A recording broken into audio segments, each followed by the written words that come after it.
Hello everyone, in this video we will be taking a look at schedulers, what they do and how to create one. We'll also learn how to create message cards and learn about one of the most important components of the Zoho Cliq developer platform, which are connections. First, let's take a look at what schedulers are.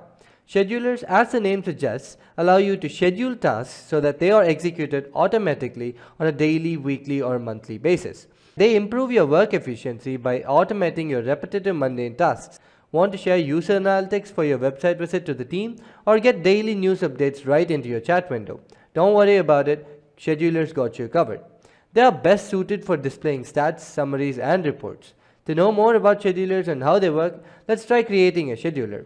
For example, let's create a scheduler which will post the top 10 tech news from a public API directly in our chat at 10 a.m. every morning. First, go to click.zoho.com. To create a scheduler, go to your profile on the top right corner and click on Bots and Tools.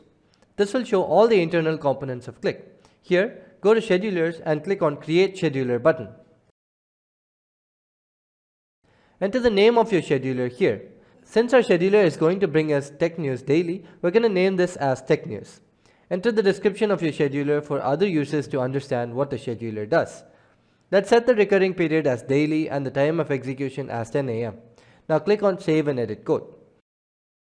This will open the code editor. This is where you enter the code.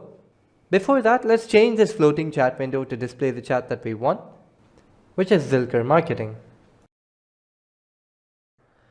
First, we're going to use a task called invoke URL.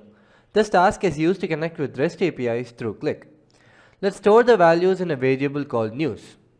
First, as you can see, we need the URL of the API. To get the URL of the API, just go to Google or any search engine and search for it. Let's search for Hacker News API for now. In this API doc, if we scroll down, we can see different API URLs for different use cases. Our use case is the stories on the front page, so let's copy this link and paste it in our code. The request type is going to be GET, since we're only going to be getting information from the API. Let's input the parameters dynamically by storing them in a variable called API parameters. This way we can modify the parameters in the future with ease.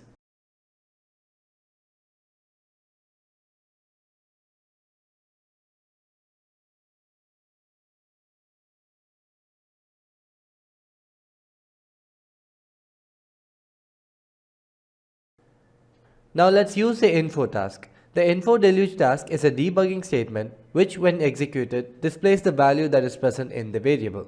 So let's check what data we got in our news variable from the API. Click on Save and Execute. Now you can see that there is a pop-up at the bottom of the screen saying debug info. This displays info logs so we can debug your code. Here we can see how the API data is formulated. We can see that there is a list called hits, and in it are the news each in different maps. These maps contain different keys and values. For our use case, we only need the title and the URL. Let's create a new list called news content list. We're going to get the values in the hits list in a new variable called articles. Let's create a for each loop in which for each article map in the articles list, the article title and the URL will be added to the news content list.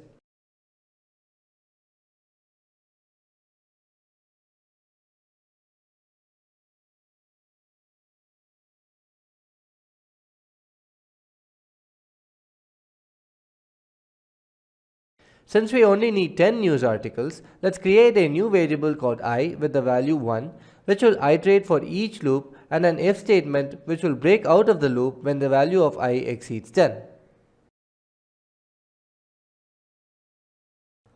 Let's use the deluge task dot to string to convert the contents of the news content list to a string and store them in a variable called news content. Now let's use the info statement once again to check the values present in the new variable.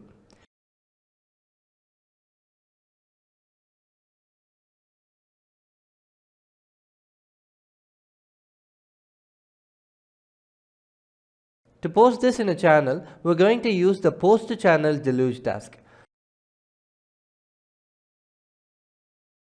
To use this task, we need the channel unique name. Before that, let's create a variable for the channel name so that we can edit it dynamically for the future.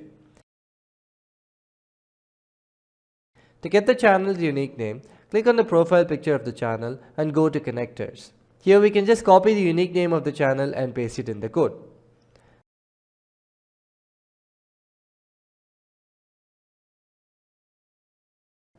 On posting the news content in the channel, we can see in the floating chat bar on the right side that the scheduler has posted 10 tech news automatically from the website. In these news, we can see that the links have been hyperlinked into a text. This has been done with the help of markdowns. Markdowns and Cliq are simple ways to modify how your text looks. To get to know more about all the markdowns that are available, click on the M icon available at the bottom right corner of your chat. But on further inspection, the message in itself is not very attractive. It looks like a normal text with clusters of information bundled together. It would be nice to customize the text so that the information is well presented. This is where message cards come in. Message cards are customizable messages that add a bit of variety to how a message looks. They are created using the message builder. The message builder for Cliq provides you with the necessary tools to customize your message. On the right, we can see a preview that changes in real time as we make changes to the message that we are building. Let's try creating a message card for our scheduler so that it looks more interesting. Go to cliq.zoho.com/messagebuilder and let's try building a message.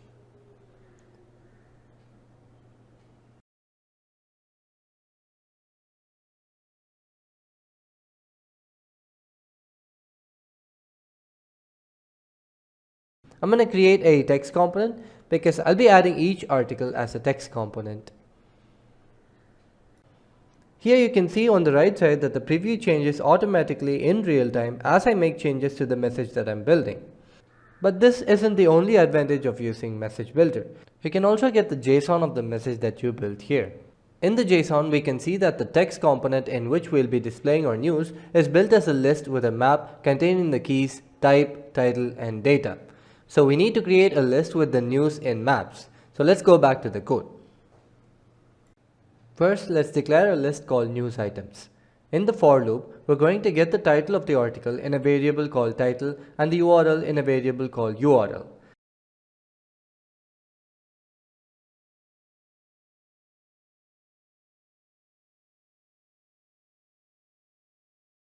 We can just comment the previous statement since we won't be showing our response as a text. Let's declare a map called each news map. We need 3 keys and values for the slides map, which are type, title, and data. So we're going to put the value of type text in the map. Then we're going to put the value of title and the URL in the title and data keys.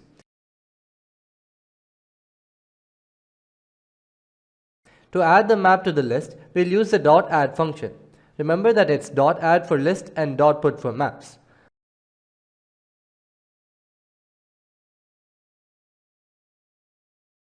Let's comment the statement as well.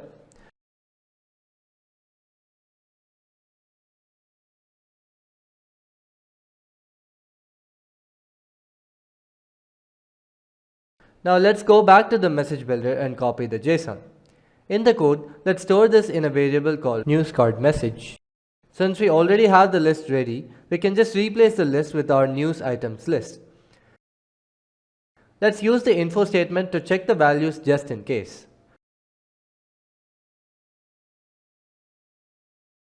Now since it's all good, let's use the post-to-channel statement to post the content in the new variable. Click on Save and Execute. Now on going to the channel, we can see that it has posted the news on the channel, but this time it's in a message card. This is how you use the message card builder to build message cards. You can use the message card builder to customize your messages even more than this. You can use different components like tables, lists, or even images according to your use case. Up until now, we have used a public API without an API key.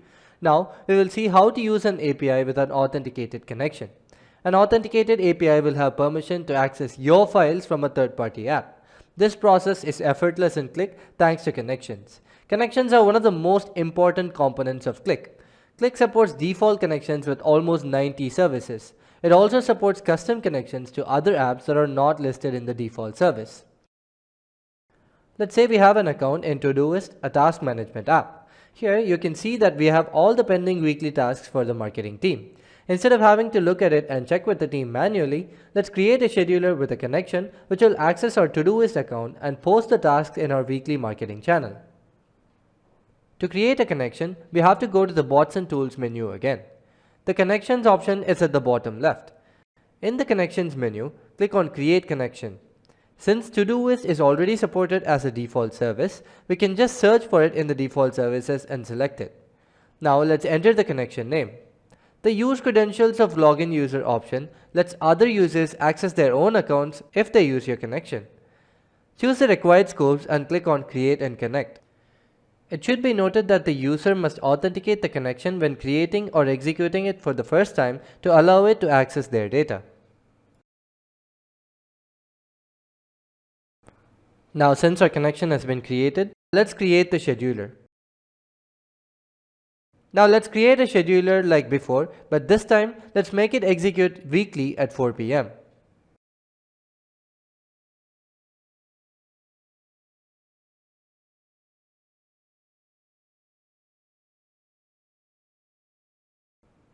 First, we're going to use the invoke URL task and save the data in a variable called todo. For the URL, just search for Todoist REST API in Google. Go to the developer page.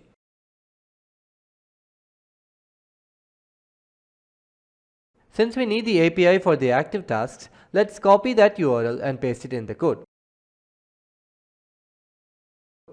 The request type is going to be GET.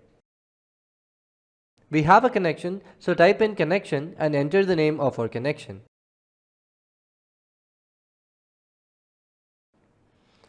Now if we go back to the REST API, in the example response, we can see that it has a list and every task is in a map in the list.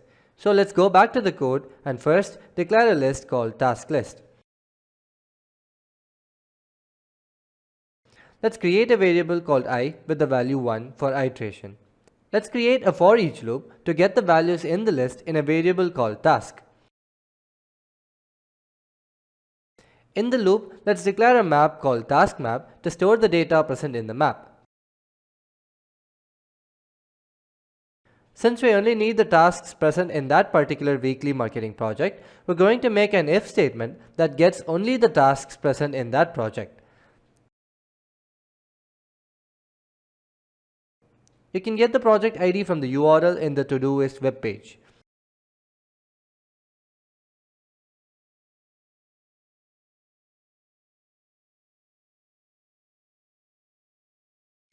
Then we're going to get the data in different variables so that we can display the required information in a message card just like before.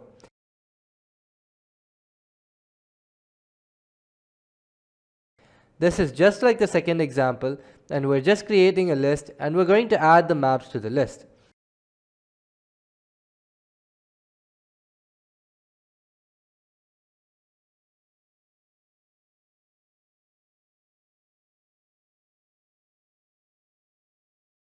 Now let's go back to the message builder and construct a message card just like before and copy the JSON.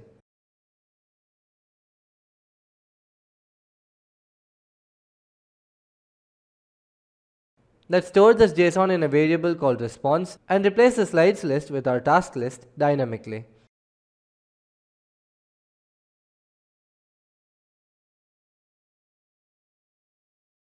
We're going to use a posted channel task again to post the message in our channel.